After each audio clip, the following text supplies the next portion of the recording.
और دویم लोगों की नज़र में ذلیل होना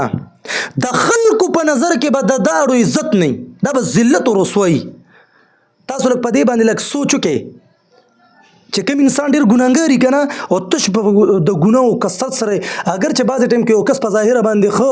ځان یې نیک سیرت جوړ کړي خو هغه ته په خپله پته ده چې زما دا جون خلک زما عزت کوي که نه کوي. هغه بس هر انسان ته خپل معلوم دی که نه چې په ظاهر یې ځان سم کړي او چې کله تنهایي کې د شپې کښېني نو بس په موبایل باندې فلمونو او ډرامې کله سو یا مثال چې ته ښه په پیشي شا باندې پلانکو خلکو پسې غیبتې کوي او بس ښه لوی کې لړي دا هغه ته په خپله د ګناهونو د نقصان پته لګي. لوگوں کی نظر میں ذلیل ہو جانا پریشانیوں میں مبتلا ہونا دته په خپل پته یې چیرې زما په دې جون کې څونه پریشانې دي.